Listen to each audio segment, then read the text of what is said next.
After studying at Erasmus University Rotterdam for over a year now, I can confidently say that my initial expectations being a student here versus the reality have been drastically different. So today I wanted to share 10 things that took me by surprise coming to EUR, both negative and positive, to help you make a more informed decision if you should come study here. And these are things that I also haven't seen anyone else really talk about. Also, my name is Daniel, and these 10 things are going to be program independent, so no matter what you're looking to study, I hope it's going to be helpful to you. The number one thing that surprised me the most by far are exam failure rates. I mean, my course isn't the hardest one. I study media and communications, and even here it is common to see 30 to 40% exam failure rates. But with some courses it's even worse. For example, in econometrics, there are courses where failure rates are up to 50%. Yeah, and obviously you can always take a reset. For my course it is in the summer, but I think for other ones you can do it in the year. Me personally, I haven't failed any exams and I didn't have to take any resets, but I often hear that people find the study load quite a lot. In those cases, many people take student summaries or they take on some coaching. And I just happen to know one of these guys who founded a company called Grade Guru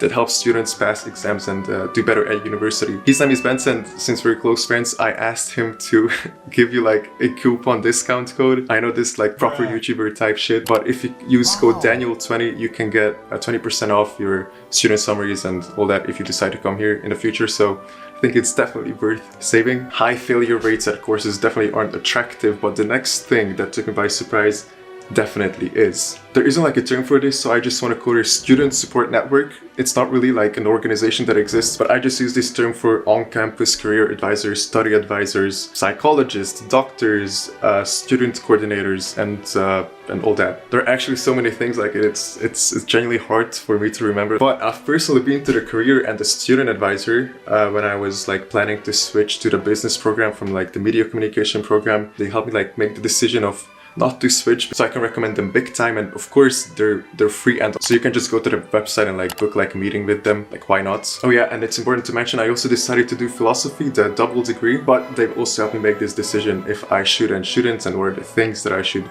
know and do with like a double degree thing. So with that being said, personally I haven't been to the student psychologist or the doctor, but I did see the room where the psychologist is. It is called the living room, actually accessible by everyone.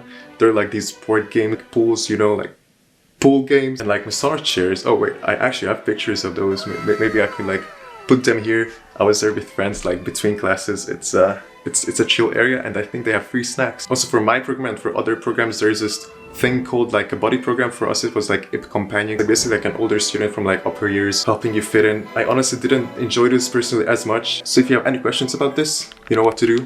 Type and I'll respond. Type. My next point number 3, is gonna be a little bit negative, but it is very important. It is basically how the exams are done at this university. Most exam questions are multiple choice, and I don't know about you, but I absolutely hate multiple choice questions. Like, to be fair, it is most of the time combined with open-ended questions. Also, there are no oral exams, and you have these like huge exam halls with like hundreds of students packed like on your little computer. But a few days ago I had a human resource management exam. It was like from the business program that I took as an elective, and it was honestly so easy. Yeah, I think multiple choice questions aren't that good at capturing of like how well you actually understood the material. It's more about like memory. Oh my god, I almost forgot, you have the guessing factor. What this guessing factor does is that basically the grade that you get, it makes it lower because, well, there has to be some statistical chance that you guessed some of the answers correctly. So you end up having a lower grade. But moving on to point number 4, the campus. And I promise this is a positive one. I love the university campus. It is a huge place, like from some buildings from 10 minutes to walk from like point A to point B, and it probably could take me shorter if I like wasn't so social. And the best part is that there are so many things and places on campus that you can go to, so many options to eat at. My personal favorite is the sports cafeteria because it's the cheapest, best, and the fastest. You can get fries for I think 3 or 4 euros. You can also get coffee for like 1 or 2 euros. And they had like this chicken curry thing, okay, for dinner. 8 euros, look at this, the amount of food, and it's all healthy, but this chicken was mamma mia, delicious. Here's also a Sport, like a grocery store that you can go to, which is hella expensive. It's so not worth it. Some of the products are 1.5 to 2 times more expensive, and they have really loud music, and it's always full of people. Like the Sport there is so packed. Another favorite thing of mine on campus is the gym. You can get like a very affordable gym pass. This year was 220 euros, which I think if you calculate it to like a monthly fee, this is how much it costs. Cheapest you're gonna find in the Netherlands for sure. But the cons are, again, the gym is quite packed. Lastly though, housing on campus, that's also something real nice. One, it is expensive, and number two, it's very hard to get into. Most students who have housing on campus are either got very lucky or are exchanged. By the way, there's this guy Seth, and I visited his apartment. My view. Look at all these ants. Bruh. But if you do get lucky and you need someone to move, please hit up my friend. He started like a moving company. His name is Ezra. Here's his WhatsApp. Again, another shameless plug. That's irrelevant, but he's a great friend of mine, okay? After another positive point, we have to get back to one more negative. Oh my god. It is mandatory tutorials, yes. Okay, so the way this university works is that they give you study materials that you should have prepared with before the lecture. Then you go to the lecture and then you go to a tutorial. Obviously this varies course by course, but generally this is the rule of how it works. And I hate these mandatory tutorials because some of them are genuinely so useless, and it depends so much on the teacher of like who you get if you get lucky. And mind you, most of these teachers are either your fellow students who are a few years older than you, or are some PhD candidates. So a lot of time these people aren't the best at teaching. But for example, in our course, you can miss 2 tutorials, and if you miss 3, you have to redo the course. Now, if you have like any special circumstances, you get sick, you travel, obviously you can always talk to the student advisor that I mentioned. And the reason why I don't like tutorials is because I find it very shallow compared to like the study materials that you do on your own. And the absolute worst part is that all the students feel the same, so everyone is kind of demotivated to participate in class. Like when there are discussions, no one really takes it seriously, no one's really interactive. Last year on statistics, we had this Asian dude, and like we were great friends, right? So like we would like bump up each other, okay? But like his accent was horrible, and like I couldn't understand much of what he was saying.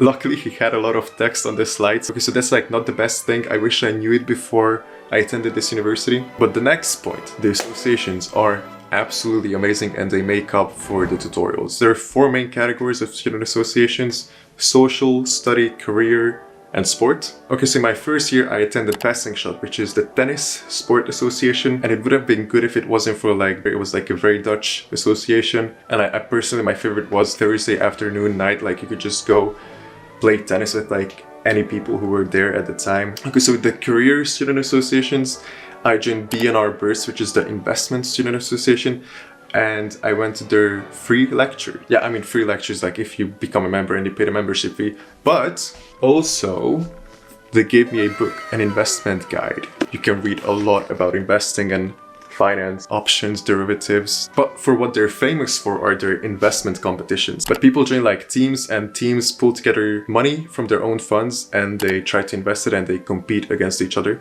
And for study associations, a lot of like the faculties at universities have their own associations. For example, the School of Economics. And free time is the social associations. I also joined one. It's called SFC, Students for Christ. I tried to be Christian. I didn't really find God and Jesus, but I did find a lot of good friends. Okay, next up, we have a negative point, AI policy usage. Generally, to sum it up, I think the university isn't up to date with AI as much as I think they should be. But what is honorable and noble is how much they're like trying to get there. So for example, they really want you to learn how to use AI responsibly. But again, it depends course by course. So for example, I had some courses that would outright ban it. Honestly, like I'm not an expert on this, so I don't know how this should be approached, but from like personal experience and personal opinion, I think this is a general issue of like higher education. Okay, so we have reached the final point of this video, which is the culture shock. So I'm from Hungary. I come from Eastern Europe. Okay, so for example, in Hungary, I would never see an LGBTQ flag on campus. But here, like, we have gender neutral toilets and a lot of talk about sex and it being like an open subject of discussion, which I agree with. I think it shouldn't be much of a taboo as like I think socially it is now. And in Hungary, it was like rare to find people who aren't straight. But here, it feels like I meet them every day. Yeah, so it took me some time to get used to it, and it's always really funny when I go back to Budapest because I would just like walk into the like ladies' bathroom, right? Like genderless toilets in Hungary, I think are a little bit kind of unheard of. And so like when like a lady asked me like what the hell are you doing? I had to explain it to her that at university we have a difference. So for example, another thing in Hungarian, we have genderless pronouns. So like have to adopt, like people have different pronouns. And I almost forgot the protests on campus. The protests on campus can get a little bit crazy. Now in these political issues I'm not really involved. So what happened is that Free Palestine protesters would come with tents and they would move, like live on the campus for a week. They would like graffiti the buildings and like leave a lot of trash around. This is how it looked like. I think it's not okay. If you're planning to come here, I think be ready for some protests. Please do not forget to check out my like friends' businesses. Also, I'm planning to make more similar videos like this, so we all know what you have to do. Yeah, so that's it. I actually didn't have 10 points, so sorry for false promises, but I ended up combining some points into one. Oh my god, bro.